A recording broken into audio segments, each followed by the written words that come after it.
شاء من شاء وابى من ابى. هيفضل الاهلي والزمالك، هيفضل الاتنين دول بالذات هم الاقوى في الوطن العربي، وهيفضلوا هم الاتنين دول الاهلي والزمالك بالذات هم صحاب اكبر جماهيريه في الوطن العربي. سيبك بقى ايه من بتوع اليومين دول، سيبك من بتوع اليومين دولت، ماشي؟ هيفضل الاهلي والزمالك الاتنين دول جمهورهم هم الاقوى في الوطن العربي، عشان ما نقعدش ايه ناخد وندي مع بعضينا ونتعب ايه مع بعضينا في الحوار ده، ماشي؟ قصه النهائي هنتكلم عليها بما يرضي الله، بما يرضي الله، ولكن ما تنساش اللايك بتاعك بس. بص يا برنس، خلينا نتفق ان نهائي كاس مصر لما يتلعب في السعوديه احسن من ما كان هيتلعب هنا في مصر. ليه؟ عشان الجمهور يا بيه. انت هنا في مصر اقصى حاجه لحضور جمهور لماتش اهلي وزمالك اقصى حاجه 5000 هنا و5000 هنا، ده اقصى حاجه يوم ما تعلى بطموح، عشان دي قصه امن، والامن وحوار الامن ده احنا مالناش دعوه بيه، يعني دي حاجه احنا مالناش فيها، يعني هم بتوع الامن يقولوا كده فاحنا لازم نعمل كده، فاحنا بنتكلم دي حاجه ايه، دي مش تبعنا، دي احنا بنتكلم في كوره، دي مش قصتنا، ماشي؟ ولكن احنا بنتكلم على الجمهور والكلام ده. لما يتلعب في السعوديه الجمهور هيكون حاضر، متقفل يا باشا الاستاد، الاستاد متقفل، فانت هتتفرج على ديربي ها ديربي، تتفرج على ديربي اهلي وزمالك يوم 8/3، ماتش نهائي كاس مصر، ماتش ببطوله، يعني ماتش تتفرج، وباذن الله الاتنين يعملوا ماتش عالمي باذن الله يعني. ولكن القصه اللي مضايقاني، اللي انا حاسس ليه ايه، اللي احنا قليلين قوي. ليه يا باشا؟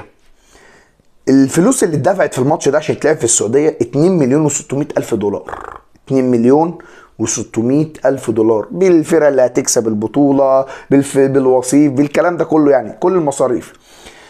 انا كنت بتمنى ان اتحاد الكوره يقعد يا باشا كده يحط رجل على رجل، يطلب 10 12 مليون دولار، 8 مليون دولار.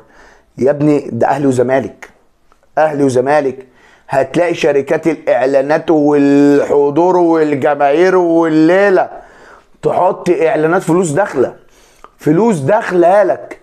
فانت عشان 2 مليون ونص دولار، سيبك من بتاع ايطاليا بتلعب، بتاع اسبانيا بتلعب، احنا مش هنقارب بالناس ديت، الناس دي اصلا بتاخد ملايين الملايين، ولكن ده اهلي وزمالك، اهلي وزمالك ديربي متصنف من اقوى 10 ديربيات في العالم، اهلي وزمالك.